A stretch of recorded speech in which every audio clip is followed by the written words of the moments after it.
Querida amiga, querido amigo, la verdad es que alguna semana de estas prometo traer buenas noticias, pero de momento no puedo expresarme con mucho optimismo.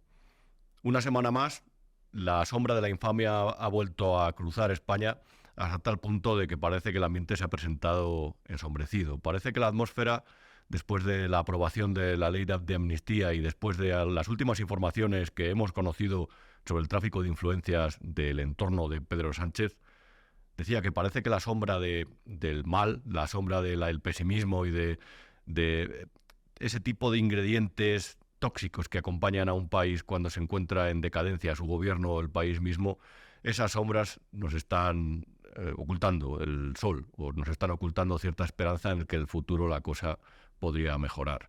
Uno de los episodios que hemos conocido esta semana a través de una información de El Confidencial es que la esposa del presidente del gobierno, Begoña Gómez, Begoña, la presidenta de España, como algunos le llaman, había encargado un proyecto a las empresas Indra, Telefónica y Google para su máster de transformación social competitiva en la Universidad Complutense. Una persona que no es ni licenciada, desde que su marido es presidente del gobierno, un par de años después, accedió a la codirección de un máster. Así funciona este país y así se explica la mediocridad de la universidad muchas veces.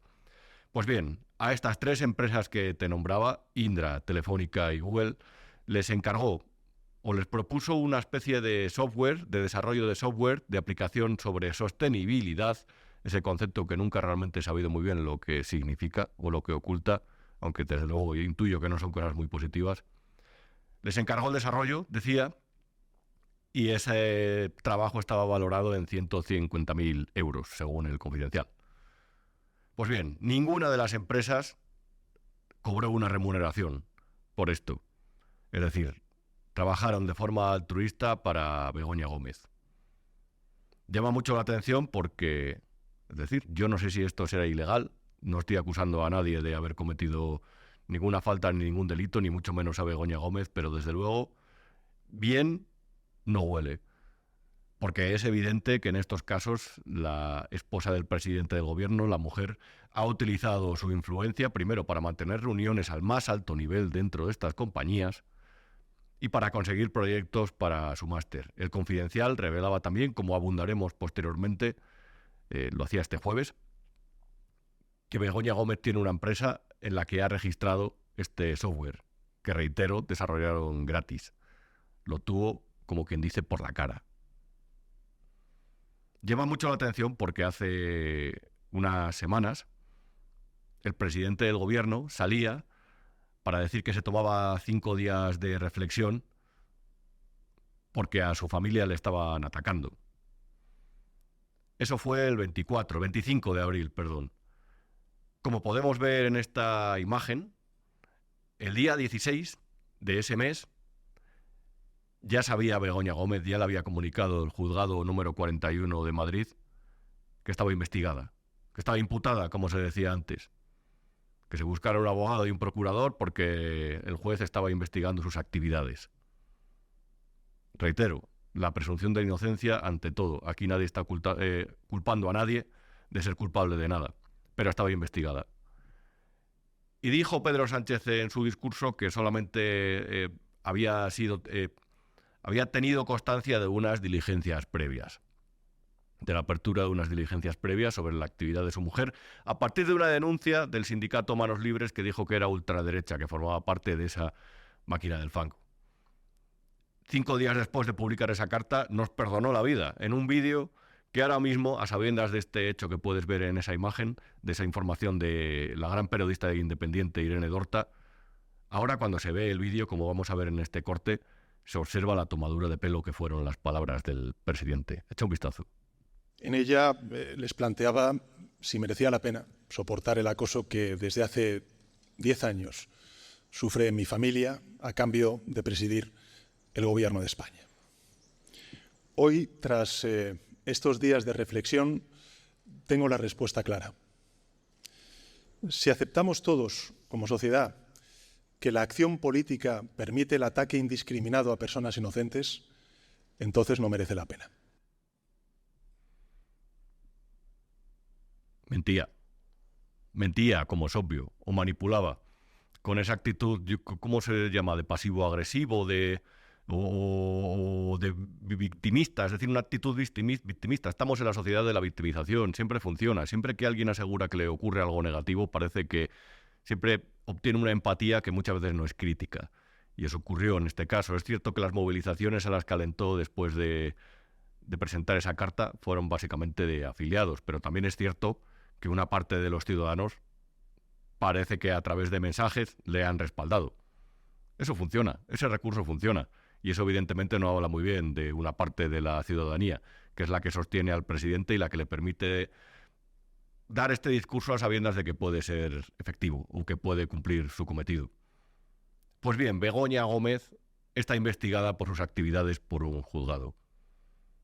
Y es solamente una parte, una pieza, un peón, o mejor dicho, una reina, dentro de un tablero en el que hay diferentes fichas que rodean a Pedro Sánchez que están bajo la sombra de la sospecha. Reitero, no por haber hecho nada ilegal, quizás, o sí, no lo sé. Pero al menos hay algo que dice que en este país y en ese gobierno y en ese palacio presidencial el tráfico de influencias y la influencia se han utilizado de forma como poco indiscriminada. Si te quedas, te cuento quiénes son los demás. Soy Rubén Arranz, escribo en el periódico digital e independiente y aquí en esta generosa casa llamada Big One Media presento este espacio que se llama Lo que no te han contado. Como te comentaba en la introducción, revelaba el miércoles el periódico El Confidencial que 3 empresas, las que he citado, Indra, Telefónica y Google, no me cansaré de decir los nombres, financiaron, no es que financiaran, es que desarrollaron de forma altruista un programa informático que utilizaba Begoña Gómez en su cátedra del máster. No es una cátedra, es un máster en la Universidad Complutense de Madrid. Perdón por haberle atribuido tal honor a una persona que ni siquiera es licenciada. Llama mucho la atención porque, según este periódico, según podemos ver en esta imagen, Begoña Gómez controla al 100% una firma que ofrece ese software, ese programa informático que desarrollaron, valorado en 150.000 euros, pero por el cual nadie pagó nada. Ella lo ofrece en una empresa que es suya, lo registró, según este periódico, y lo utiliza en una empresa que está a su nombre. Esto no forma parte de los recortes de la denuncia de Manos Limpias, a la que quitaba crédito el presidente del gobierno y todo ese entorno socialista al que se suman muchas veces personas que vamos a empezar a sospechar que o están a sueldo o tienen una especie de fervor sectario. Pero esto ha sucedido. Esta empresa, según 2 periodistas de contrastada fiabilidad como son Agustín Marco y José María Olmo, han averiguado que esta empresa pertenece a Begoña Gómez y que ofrece ese software. Como siempre te digo, yo aquí no te voy a animar a que creas mis palabras y a que saques conclusiones a partir de lo que te digo. Pero sí que es verdad que hay una serie de elementos que, si se ponen sobre la mesa en este caso, hacen ver que quizá esto es cierto que sea muy difícil demostrar, que sea ilegal. Pero aquí hay una evidencia. Si Begoña Gómez no hubiera sido la esposa del presidente del gobierno, ¿alguien de verdad se cree que se hubiera reunido, por ejemplo, con el consejero delegado de Telefónica España o con el consejero delegado de la filial tecnológica de Indra, es decir, la que no se dedica a seguridad? ¿Alguien de verdad piensa que a esta señora le hubieran dado este software de una forma gratuita? Reitero, altruista. Madre mía, qué cantidad de infamia hay a través detrás de términos como altruismo, solidaridad, generosidad, muchas veces caridad. En este caso, altruista. ¿Alguien de verdad duda que Begoña Gómez nunca hubiera codirigido un máster de la Universidad Complutense si su marido no hubiera estado en la presidencia del gobierno? Evidentemente son preguntas retóricas, porque la respuesta es no. No hubiera ocurrido. Pero ocurre por esto, y evidentemente, a sabiendas de que estos sucesos han sido habituales en los últimos años, el juez ha citado a Begoña Gómez en calidad de investigada. Y también a 2 periodistas. y también ya se ha publicado en varios medios de comunicación que va a llamar a testigos. Aquí hay un caso. Aquí hay un caso. Llama la atención porque el juez no está haciendo a gusto su trabajo. Ya no solamente porque la cadena SER, por ejemplo, publicara un currículum de él con algunas cuestiones personales, sino porque también el periódico El País difundió el resultado de un informe de la UCO, aquella brigada de élite contra la corrupción que la izquierda celebraba cuando la derecha estaba en el poder, que es verdad que usa una unidad de élite con sus pros y con sus contras, como todo en la vida, como usted y como yo, como tú o como yo. Pero es una unidad solvente. El resultado del informe sobre la investigación de Begoña Gómez se publicó con un titular favorable para los intereses de Moncloa en El País, en el grupo Prisa, antes de que el juez ni siquiera pudiera pronunciarse sobre él. A la vez, el juez, en uno de sus escritos, señaló que le llamaba la atención que el fiscal fuera tan insistente en las llamadas sobre este caso. Y a la vez, la Fiscalía recurrió a la Audiencia Provincial para pedir el archivo del caso de la denuncia de Begoña Gómez, de Manos Limpias. Y por fortuna, la Audiencia Provincial lo ha rechazado. Digamos que aquí hay cierta cuestión que hace ver que al juez no le quieren dejar trabajar tranquilo, con libertad. Esto es lo que cree la gente del gobierno en la separación de poderes, la gente del Partido Socialista. Por eso te digo lo de la presidenta Begoña Gómez. Porque se han aglutinado tanto los poderes dentro de Moncloa, dentro del Palacio Presidencial, que esta señora, ella y su actividad, parece que hacen ver que tiene una agenda institucional. Y reitero, Begoña Gómez no es una aforada, ni tiene ningún tipo de privilegio más allá del de estar casada con quien está casada. ¿Hay algo más machista que eso? ¿Que esa actitud de utilizar los contactos del marido para medrar? Estos son los que defienden la igualdad. Begoña Gómez hace un buen uso de ese concepto en comparación con, hasta el punto de que se pueda comparar con cualquier otra particular. Bueno, son preguntas que vuelvo a dejar en el aire. En cualquier caso, quisiera centrarme en el caso de Google y en una información que publicábamos el jueves en El Independiente. Es la de la siguiente imagen, la imagen 2, que habla del contacto de Google o del nexo de Google, una empresa la que tiene un buscador prácticamente en monopolio, no es un monopolio, pero es el gran buscador de Internet, además de otros servicios de correo electrónico, de almacenamiento, etcétera, etcétera, publicitarios, por supuesto, que es donde está su negocio. Esta poderosísima empresa, que a lo mejor se puede decir que es una de las 5 más poderosas del mundo, sin duda, dentro de la sociedad digital, ha hecho una auténtica conquista de muchos sectores. Pues bien, aquí en España, de jefe del Departamento de Relaciones Institucionales y Asuntos Públicos es lobby. Son las formas que se utilizan, las estrategias legales y reguladas para influir en los demás poderes, a través, evidentemente, de la persuasión y del razonamiento o de lo que sea. De lo que sea legal, por supuesto. Esta persona se llama, como te decía, Miguel Escasi. Y llama mucho la atención porque este hombre se confesaba como militante del Partido Socialista, firmaba incluso manifiestos, como se puede buscar en una mera búsqueda en Google, y era el secretario general del PSOE en Chile. Y Google le puso donde le puso, a mantener las relaciones públicas, entre otras cosas, con el gobierno. Publicamos este viernes en Independiente que hay una especie de proceso interno en Google para medir los daños que ha hecho a la compañía, el caso de Begoña. Google dice que ese proyecto forma parte de su colaboración con las universidades, porque les llamé para contrastar la información. Miguel Escasi procedía del Ministerio de Economía, donde había sido asesor con Nadia Calviño. Y a este le fichó Google. Este despachó con Begoña. Hay fotografías de un acto en el Ateneo de Madrid en el que Google había financiado para la Fundación Pablo Iglesias, la del PSOE, un acto de digitalización de carteles de la Guerra Civil, por supuesto del Frente Popular. Bueno, la neutralidad de las empresas tecnológicas y el papel de Begoña Gómez con quienes mandan. Y Google manda mucho. Aquí en la imagen 3 puedes apreciar que lo que te digo no me lo invento.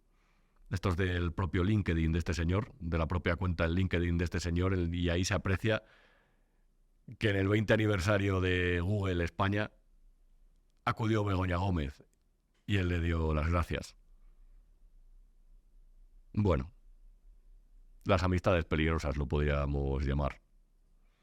No me refiero a las de él o las de ella, sino a las de la propia compañía, la propia multinacional, que es verdad que no tiene derecho a preguntar la afiliación de nadie cuando contrata a la gente, pero es que Miguel Escasino era un anónimo, ni Begoña Gómez tampoco es una persona anónima.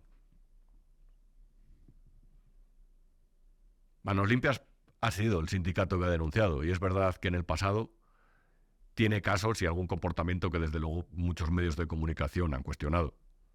No me voy a meter, entre otras cosas porque no soy conocedor y no tengo los elementos de juicio suficientes para eso, pero es cierto que varios medios de comunicación lo han denunciado en el pasado. Pero a través, es verdad, de varios recortes de prensa, como se hace en otros múltiples casos, como por ejemplo hizo el Partido Popular de la Comunidad de Madrid con el caso Mascarillas, utilizado recortes de prensa de informaciones que eran ciertas para trasladar a la justicia que algo le ha podrido en la adjudicación de los contratos de mascarillas. Y aquí, ante la sospecha de que con Begoña Gómez hay un caso de presunto tráfico de influencias, este sindicato ha denunciado, con lo que tenía, entre otras cosas, que eran recortes de prensa. Y no ha sido la única denuncia que ha presentado. Aquí en esta imagen se puede ver cómo el sindicato Manos Limpias ha presentado también una denuncia por presunto fraude y malversación al hermano de Pedro Sánchez. Dice la denuncia, dice el sindicato, que posiblemente perciba un sueldo sin trabajar. Hay una periodista que se llama Mercedes Serrayer y que trabaja en Voz Populi, que yo creo que es la que más sabe, la periodista que más sabe en España sobre este asunto porque ha publicado varias cosas. La conocéis porque participó en un anterior programa de Lo que no te han contado y vamos a hablar con ella, la vamos a llamar para que nos explique qué ocurre con el hermano de Pedro Sánchez. Mercedes Serrayer, ¿qué tal? ¿Cómo estás? Hola, ¿qué tal? Muy Vamos bien. a ver si conseguimos explicar a la audiencia de este programa lo que no te han contado del hermano Sí, de Pedro Sánchez. ¿Qué está pasando aquí? ¿Por qué este nuevo peón que rodea a Pedro Sánchez también está bajo la sombra de la sospecha? ujú, sí. A ver, este es un caso que no es desconocido, lo que pasa es que ha habido nuevas informaciones que ya son francamente sorprendentes. A ver, el hermano de Pedro Sánchez es contratado por la Diputación de Badajoz, un ente público gobernado por el Partido Socialista, en julio de 2017, un mes después de que Sánchez sea de nuevo elegido, se proclame secretario general del PSOE, ¿no? Después de su caída, defenestración, el viaje por España y tal. Bueno, pues al mes. Del viaje eh, por España en el coche con Ábalos y con Koldo. Eso es, eso Vaya es. compañía. Eso es. Entonces, al mes es un contrato de alta como alto cargo y está hecho a medida, ¿no? Al final es con una entrevista en el despacho de una diputada del PSOE de este ente y bueno, pues es un cargo así que no tiene mucho, es una especie de coordinador de conservatorios, no tiene mucho contenido, hubo ya muchas críticas, entonces más o menos sabíamos esto. Sabemos luego que a los 5 días de que llegara la Moncloa Sánchez con la moción de censura, le crean una especie de programa que se llama Ópera Joven, que ha recibido al menos 1,6 millones de euros, que le da contenido a su actividad y le ha permitido, por ejemplo, dirigir una ópera que entendemos por su trayectoria que puede ser bueno, pues que Claro, interesado. porque Mercedes, perdona que te corte, pero ¿este Sí, señor qué es? ¿A qué se dedica el pues a ver, hermano de este Pedro Sánchez? señor este señor es el hermano pequeño. Lo cuenta él en el libro, en el último libro le ha dado una especie hace una descripción de él muy sentida y encomiástica, ¿no? Entonces la cuestión es que este señor estudia ICADE, pero por lo visto, según cuenta Sánchez, se planta en la mesa familiar cuando ha terminado, no sabe muy bien qué hacer con su vida, no se sabía, y de repente dice que quiere estudiar música, que no había estudiado nada. Y entonces para Sánchez esto es, bueno, cómo persiguió esta ilusión, nadie creía en él se lo tomó muy en serio y tal. Y entonces se va a San Petersburgo a estudiar allí. Claro, de estudiar música son muchos años y además venía de nuevas.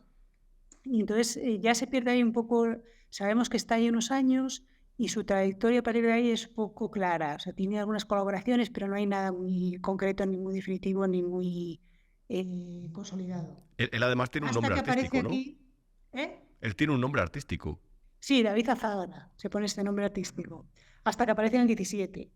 Y entonces, lo que te comentaba, que a los 5 días de llegar Sánchez a la Moncloa, le crean este programa de óperas y entonces la cuestión es lo que se está desvelando.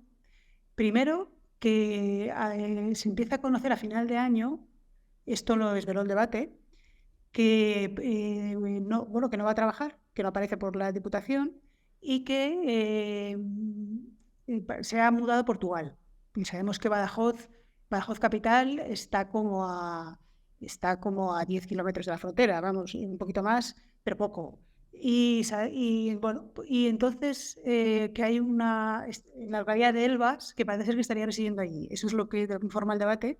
Además, está justo al otro lado de la frontera, ¿no? Es Sí. Entonces, a mí me alertan fiscalistas de esta situación. Hasta ahora no se había hecho ese análisis, se había comentado como un caso más dentro de su peculiar situación en la Diputación.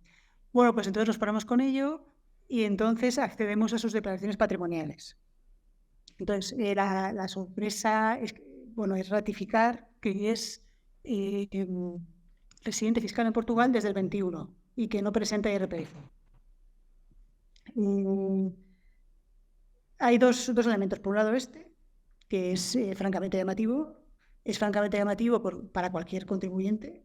Claro, porque, perdona Mercedes, pero ¿qué ocurriría con cualquier otro contribuyente que no presentara una declaración de IRPF de la renta? Claro, a ver, uno puede elegir cambiar su residencia fiscal. La cuestión es que estos cambios de residencia fiscal de esta manera son especialmente perseguidos por Hacienda y de hecho aparecen en su plan de control anual como unas de las directrices a analizar, que son como falsos cambios porque a ver, esta persona, su único, porque él declara que es su única retribución la recibe en España. Y el cambio de residencia fiscal es muy perseguido por Hacienda y necesita una serie de requisitos muy complicados que en principio no cumple. Eso de entrada. Pero bueno, ahí quedaría el tema, ¿no? Y que no casa nada con todo lo que predica el gobierno de su hermano, ¿no? En este sentido, que son especialmente beligerantes. Bueno, no hay más que recordar lo de los youtubers en Andorra, que al final tienen una actividad privada. Entonces aquí entramos en el siguiente problema, que según los inspectores de Hacienda, bueno, estarían los dos, pero casi a los inspectores de Hacienda les llama todavía más la atención. Un empleado público tiene que pagar IRPF. La administración le tiene que retener IRPF. O sea, que un empleado público esté como residente fiscal en otro país, no hay parangón, no hay causa estupefacción. Y ese es el siguiente asunto. Y luego hay otro asunto, con sus declaraciones patrimoniales hemos trazado un mapa de todo su patrimonio, es francamente llamativo. Y no casa mucho, bueno, no casa nada, con lo que ha ingresado, lo que declara, los ingresos que declara, etc. Entonces tenemos que cuando él se incorpora en el 17, tiene un patrimonio, él declara un patrimonio de unos 270.000 euros. La cuestión es que en todo el tiempo que lleva en la Diputación, porque estuvo un año de excedencia, en todo el tiempo que lleva en la Diputación ha cobrado un total de 261.000 euros. Bien, pues su patrimonio supera los 2 millones, ahora mismo. Cuando entró era de 270.000. No él tiene además unas acciones del BBVA o algo así, ¿verdad? Sí. Entonces la cuestión es, el gran cambio se produce en el 21.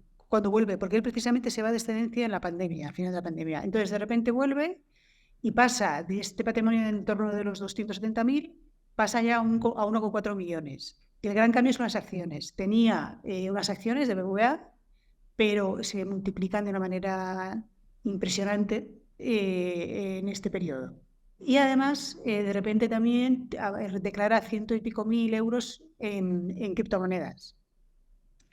Y bueno, ese es lo de las acciones y tal, es lo más voluminoso. Y luego ya, en el último ejercicio que hemos accedido a su declaración, se ha comprado lo que lo llama un piso, pero hemos accedido a los planos. En realidad es un palacete, vamos, es una vivienda unifamiliar de 2 plantas que tiene 3 cocinas, tiene guardilla, jardín, tiene varias salas, o sea, como salas de estar, y esto lo declara como piso, pero no es, evidentemente no es tal.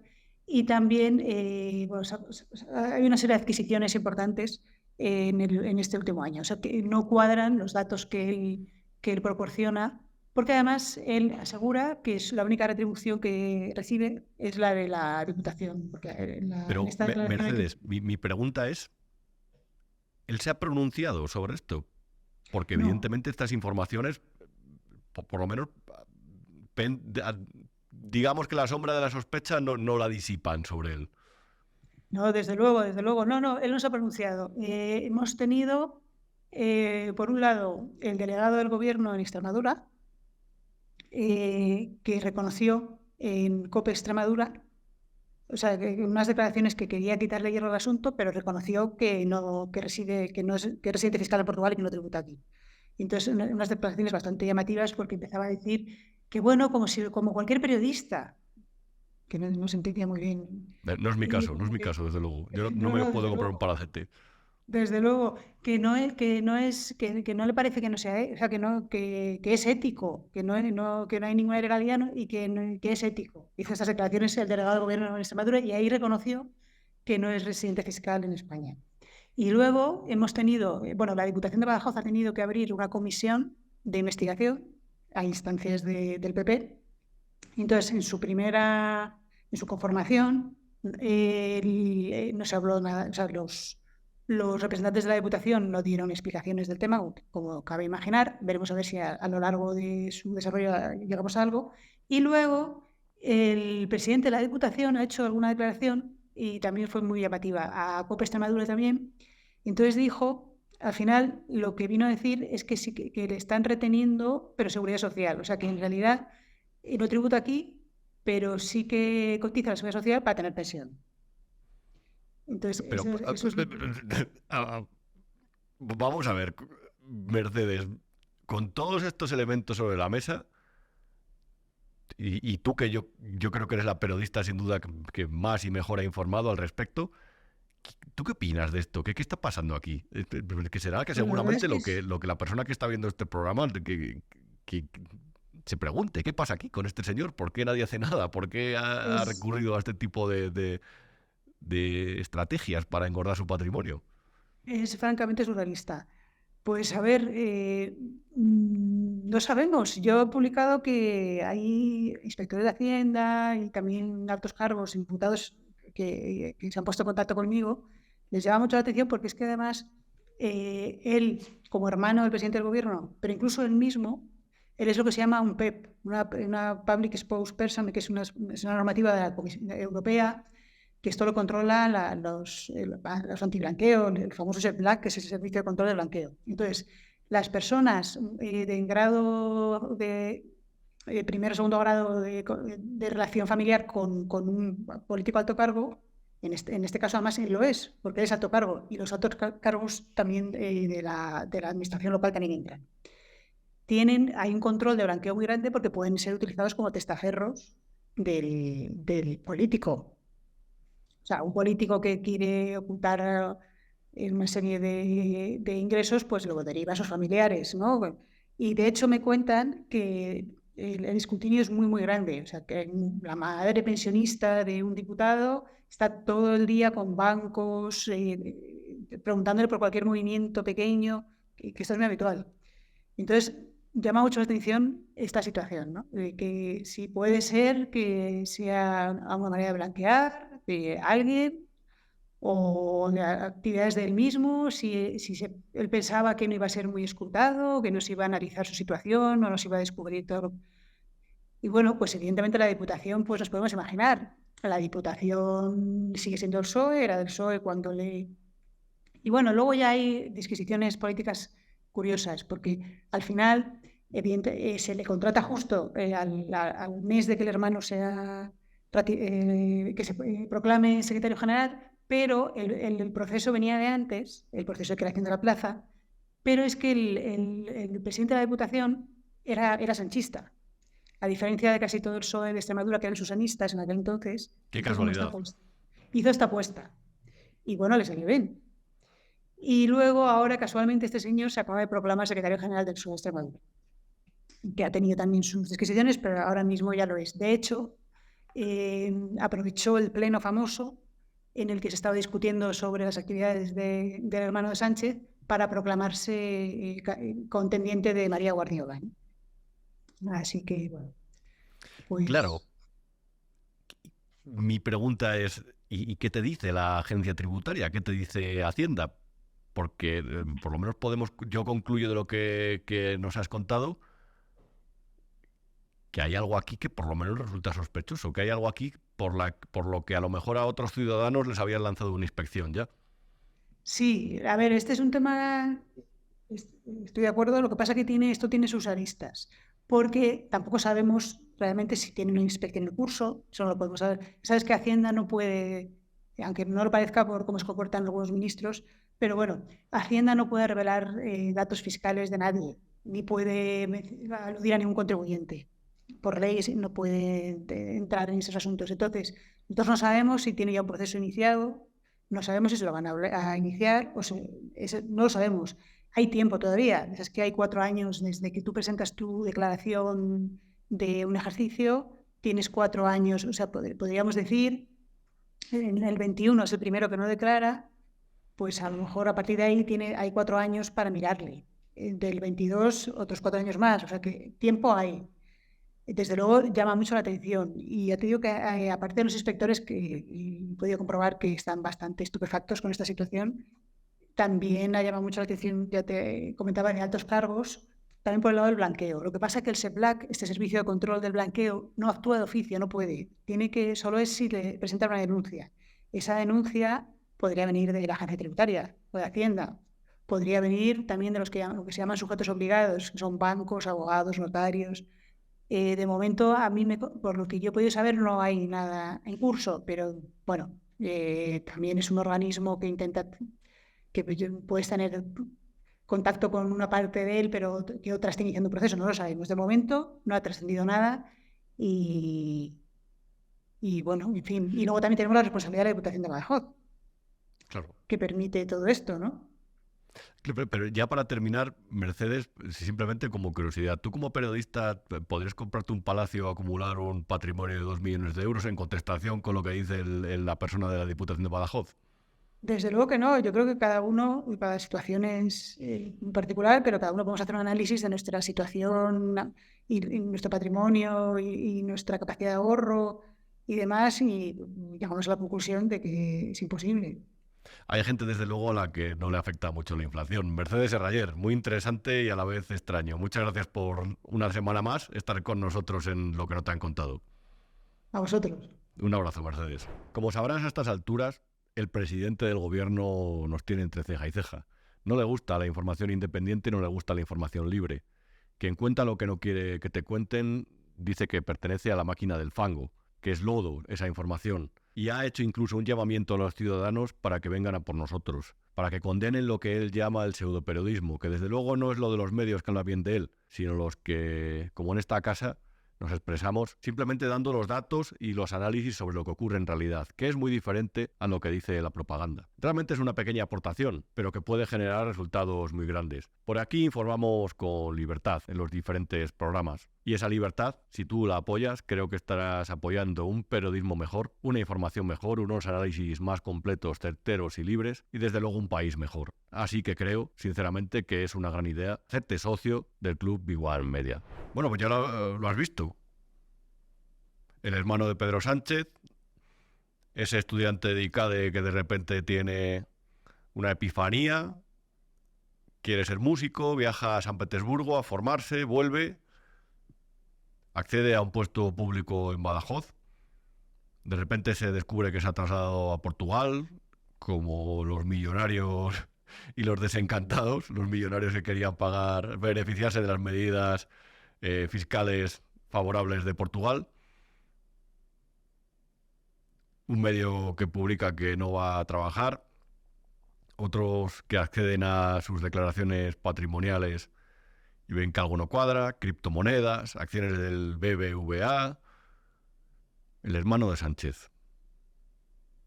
Bueno, supongo que por contar estas cosas nos llamarán máquina del fango, pero desde luego se me ocurren muy pocas periodistas más fiables que Mercedes Serrayer y más conocedoras de cuestiones fiscales y con mejores fuentes. Así que yo, por lo menos en este sentido, me fío. Te podría decir que todo lo que tiene que ver con la influencia de Pedro Sánchez y de su entorno, con esas piezas en el tablero de ajedrez que a lo mejor pensábamos que jugaban con color blanca y se han demostrado que a lo mejor están un poco ennegrecidas, te diría que todo acaba con Begoña y con el hermano de Sánchez. Pero es que también hay una parte de su entorno que, bueno, digamos que también se ha beneficiado de la presidencia de Pedro Sánchez. Uno de ellos, como podemos ver en la imagen 5, Iván, es Juan Manuel Serrano, el que fuera presidente de Correos. Este señor lo nombraron en julio de 2018 para esta empresa, para la principal empresa de mensajería pública del país, para un gigante. Aquí le podemos ver que el 8M sea todo el año patrocinando uno de estos actos de publicidad que con dinero público también sirven para transmitir ideología. De una parte o de otra, me da igual, pero se utiliza el dinero público para eso, y esto es propaganda de toda la vida. Vamos a llamarlo así. Juan Manuel Serrano era amigo personal de Pedro Sánchez, y en estos casos digamos que se utilizan determinados mecanismos para maquillar la cosa. Se supone que al presidente de Correos lo nombra la Sociedad Estatal de Participaciones Industriales, que para que lo sepas, por si no lo sabes, es la entidad, el conglomerado, la organización que engloba todas las empresas que o son públicas o tienen una participación pública. En el caso de Correos, es pública. Pues bien, se deja en manos el nombramiento del Consejo de Administración de SEPI y qué casualidad que elige al amigo de Pedro Sánchez. Este hombre había sido, además de asesor de Pedro Sánchez en Ferraz, había estado en una otra asociación que se llama entidad, que se llama la Federación Española de Municipios y Provincias. Este es técnico informático, por cierto, también, y licenciado en Derecho. Él había hecho labores técnicas, determinadas labores técnicas informáticas. Vamos, que de mensajería a lo mejor sabía como a lo mejor tú y como seguramente yo, que es nada. Y a él le sitúan en Correos. Y yo recuerdo que una de las últimas notas que lanzaron los sindicatos mayoritarios de esta empresa antes de que lo destituyeran, advertía de que en estos años, desde 2018 hasta 2022, esta empresa había perdido 1.100 millones de euros. 1.100 millones de pérdidas en una empresa pública que pagas tú, pago yo, pagan todos los contribuyentes a través de los presupuestos generales del Estado. Ese es el resultado de la gestión. Pero es que todavía hay más, como se puede ver en la siguiente imagen. Como premio a esta excelente gestión, Pedro Sánchez va y le recoloca en la empresa pública de autopistas, la que gestiona las radiales, que son también máquinas de perder dinero. Madre mía, qué ejecutivo, qué trayectoria, qué currículum tan adecuado para estabilizar esta empresa. Pero es que, claro, es un amigo. Y si te portas bien y te arrimas a quien te tienes que arrimar, y si te llevas bien con el presidente del gobierno que intenta acaparar el poder en todas las instituciones, se van a portar bien contigo. Yo reitero, el dinero público es algo sagrado. ¿Por qué? Porque sale del bolsillo de todos los contribuyentes. Y esto que parece tópico, no está mal recordarlo, porque se tendría que recitar como las oraciones en una misa. Cada día la misma. El dinero público es sagrado, porque sale del bolsillo del contribuyente, repito. ¿Y por qué es sagrado? Porque lo pagas con tu esfuerzo. Y eso es dinero que tú te ganas con tu trabajo y que le das al Estado para que te garantice, en principio, unos servicios públicos, para que tu abuelo cobre una pensión, para que tu padre también la cobre, para que no le falte un médico a tu madre ni te falte a ti, para que tus hijos tengan una educación pública decente, para que vayas por carreteras que estén bien asfaltadas, que digamos que sean eficientes y presentables, y para que más o menos el Estado funcione. Y no te estoy dando mi opinión realmente sobre si el Estado es grande o es pequeño, pero te la puedes imaginar, porque me parece gigantesco. Pero lo que sí que te estoy diciendo es que el dinero público, reitero, es sagrado. Y cualquier euro que se invirtiera de dinero público, de dinero de los impuestos, del sudor de la frente de los ciudadanos, en otro sueldo, tendría que estar perfectamente justificado de cualquier funcionario. Y desde luego poner al frente de empresas públicas con sueldos que en algunos casos llegan, en muchos casos, llegan a las 6 cifras, es decir, a 100.000 euros o más, poner a personas que no están preparadas y que no tienen la capacidad para gestionar de forma eficiente y la experiencia para acceder a ese cargo, a gestionar esos grupos que tan caros salen, porque tenemos que asumir las pérdidas todos los contribuyentes, eso tendría que ser un escándalo. Cada funcionario público de este país tendría que estar justificado. Cada euro que se invierte en sueldos, como en todo. Un país serio es aquel que sabe qué gasta, cómo gasta y si es necesario lo que gasta. Eso es un país que toma en serio a los ciudadanos. Un país que los pastorea, que los trata como un rebaño, que los esquilma, los adelgaza, que les impide ahorrar, que les impide invertir más con el dinero ahorrado, con el dinero ganado.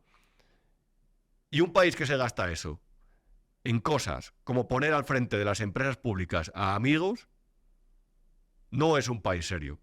Es un Estado que no funciona.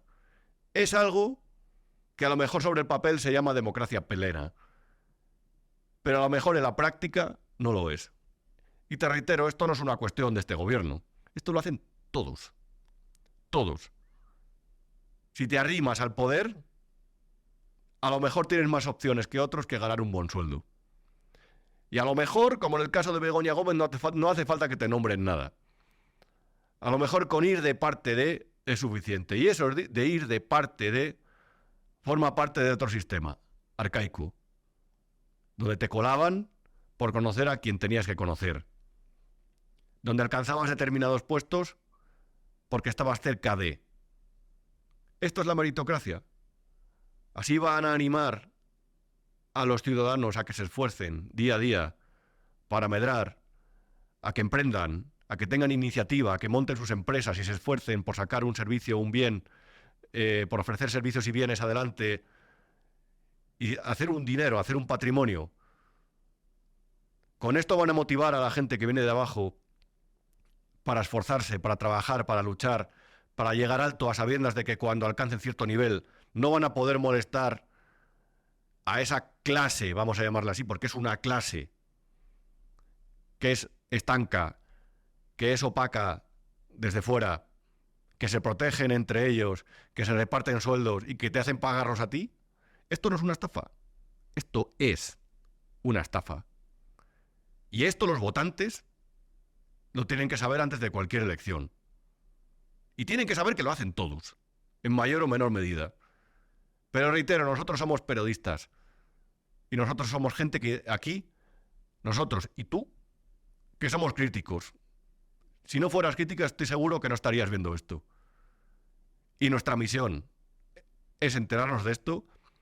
Nuestra misión es saber realmente que esto pertenece a todos los partidos políticos, pero nuestra misión en este caso es auditar al gobierno. Y este gobierno explica casos como el de Begoña Gómez. Y este gobierno explica casos como las informaciones, como las de Mercedes Serrayer sobre el hermano de Pedro Sánchez. Y este gobierno explica que haya sucedido lo de Serrano, que estaba en Correos, como también estaba Óscar López, por cierto, en Paradores.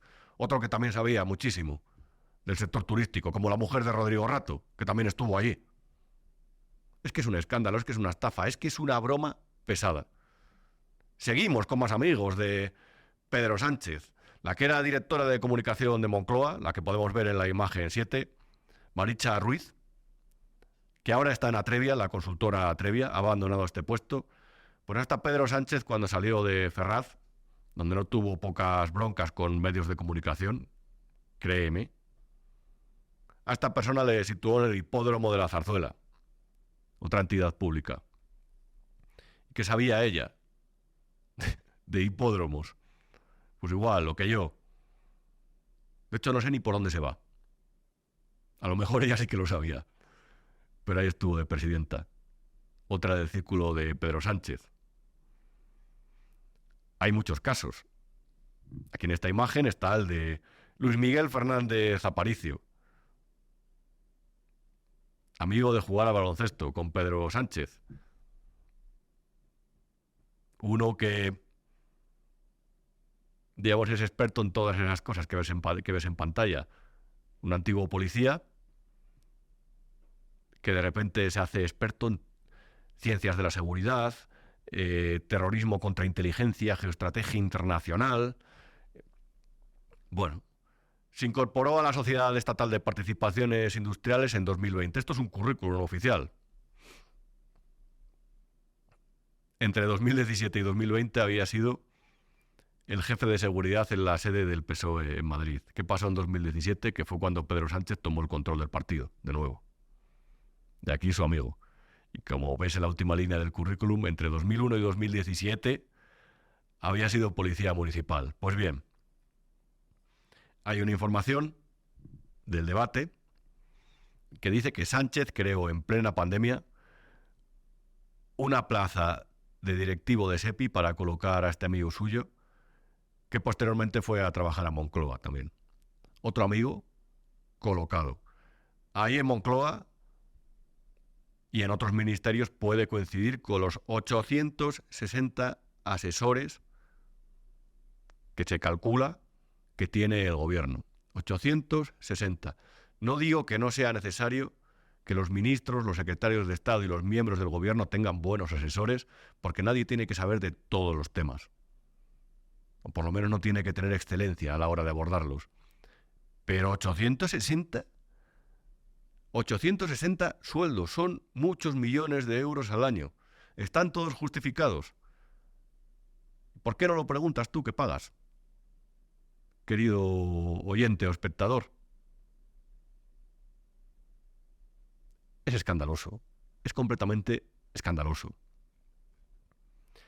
Madrid está llena de lobistas y muchos de ellos están relacionados con el Partido Socialista. Recuerda que te hablaba antes de Miguel Escasi. También te podría hablar, por ejemplo, de Jordi Sevilla, que trabaja en la consultora Llorente y Cuenca, o de Acento, donde trabajaba Rafael Hernando, donde trabaja Pepiño Blanco. Están en todos los sitios. Está también Valeriano Gómez. Te sonarán todos estos nombres. Si me pongo a decir, me paso un rato.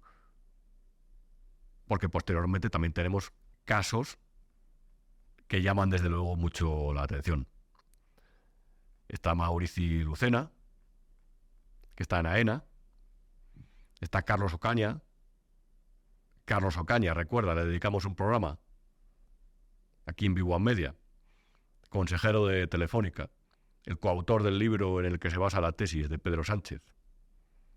A ver, Beatriz Corredor, exministra con Zapatero, la situó de presidenta de Red Eléctrica.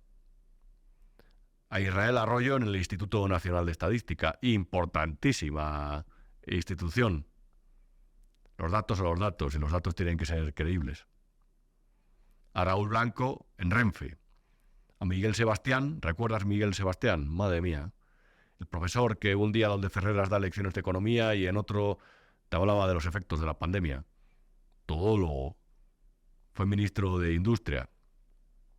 A este en 2019 le colocó en Indra. Lo que sucedió después ya lo sabes. Junta de accionistas de Indra, llega el presidente de Prisa, que de repente había invertido allí, Josep Oughourlian,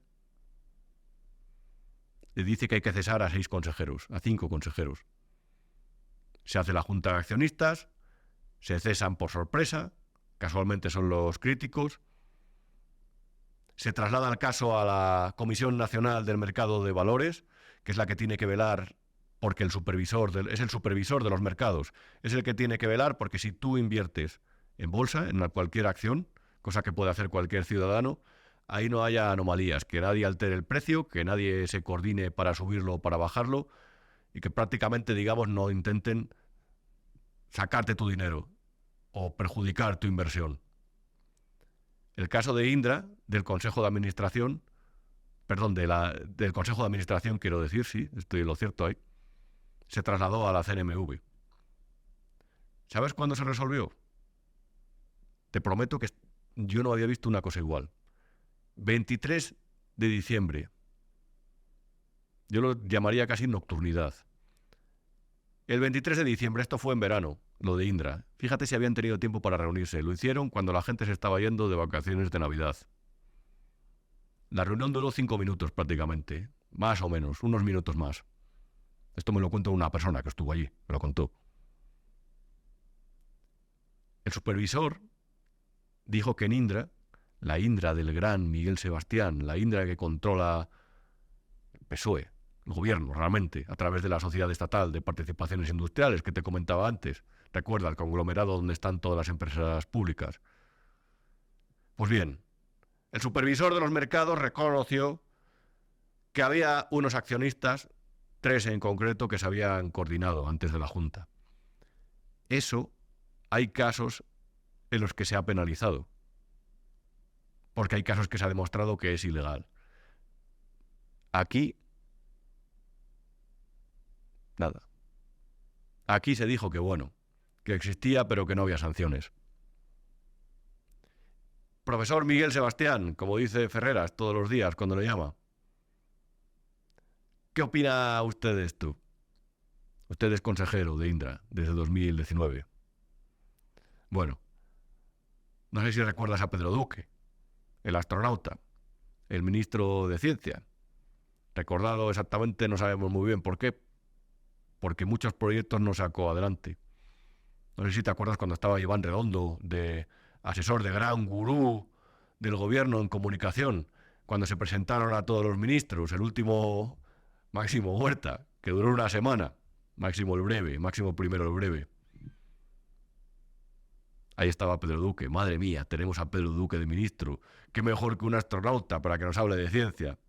Pues bien, después de pasar sin pena ni gloria por el gobierno, ahí está colocado en Hispasat, la empresa de satélites.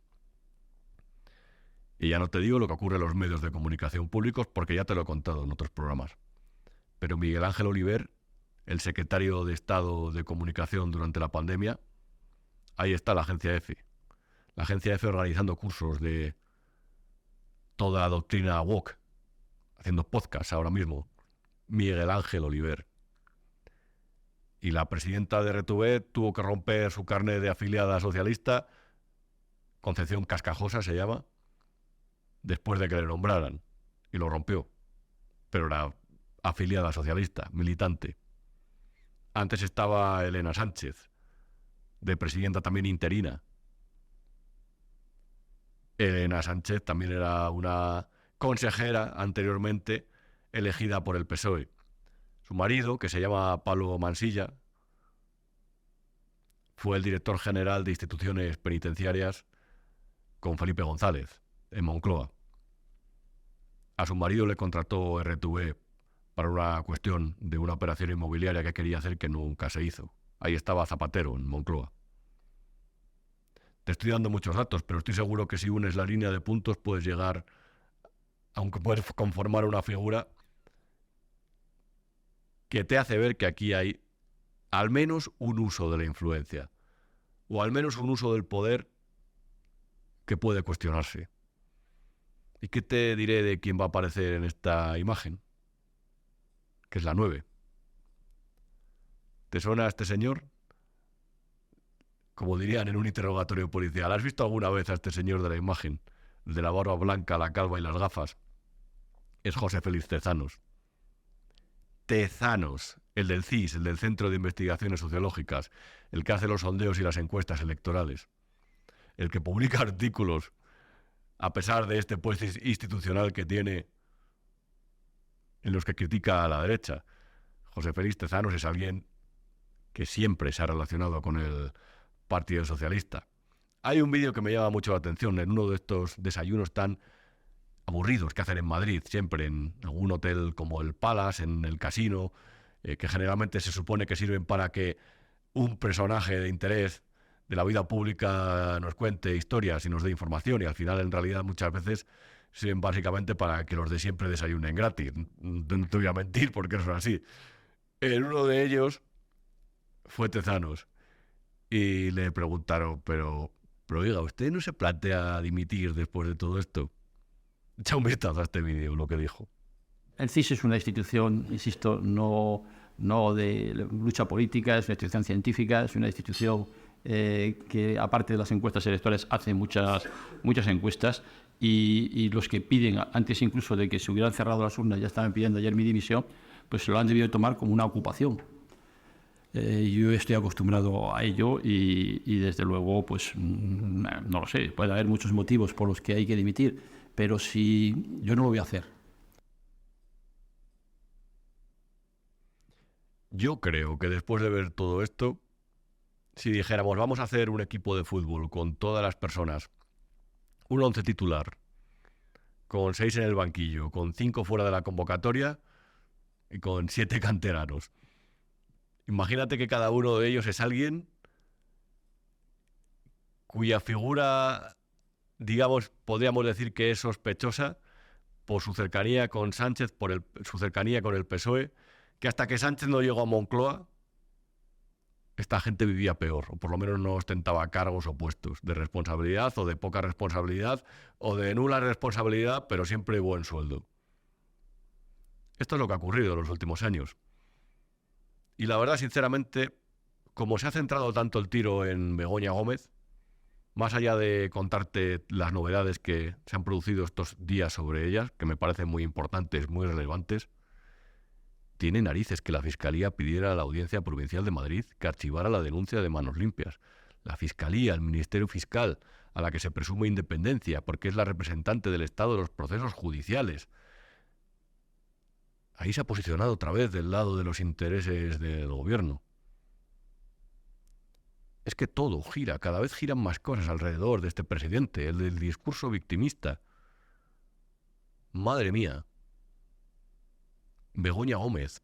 Pero es que reitero, no solamente es ella, es que son los que están alrededor del presidente, los que han tenido incluso vínculos de jugar al baloncesto con él. Su hermano,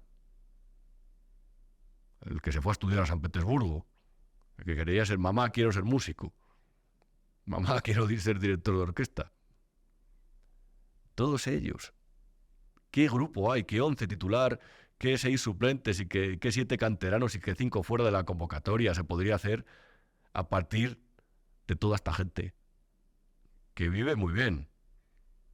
Y como siempre te digo aquí, que en realidad de cada euro público que ingresan, hay un euro público, un euro de dinero que ha salido de tu bolsillo, que a lo mejor lo podías haber invertido en comprar el pan del día o en ahorrarlo para, no lo sé, irte de vacaciones, comprarte una casa o pagar los estudios a tus hijos. Esta es la gran estafa de lo público, querido amigo, querida amiga.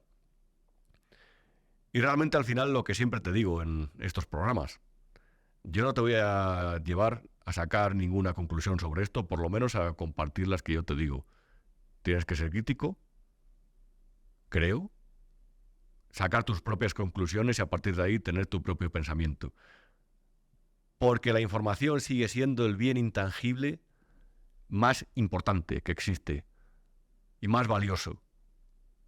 La información a veces vale dinero, pero sobre todo lo que vale es, digamos, que ayuda a tener una percepción mucho más acertada de lo que hay alrededor y de la sociedad. Y si tú la tienes, te podrás considerar más poderoso. Mi misión no es convencerte de nada, mi misión no es que pienses como yo, sino simplemente poner aquí los ingredientes sobre la mesa para que tú ganes poder como ciudadano y veas mejor a lo que nos enfrentamos y a los problemas que nos afligen, los dolores públicos que nos afligen por culpa de cómo se gestiona la cosa pública. Esta ha sido la 6ª edición de Lo que no te han contado. Yo ya sabes que soy Rubén Arranz, escribo en el periódico El Independiente y aquí en Vivo a Media, una vez a la semana, los viernes, podrás ver este programa. A lo mejor no te damos noticias muy optimistas, pero es que la realidad es la que es y viene como viene. Y reitero, aquí creo que puedes obtener información para sentirte un ciudadano más informado y por lo tanto más poderoso. Buenas noches.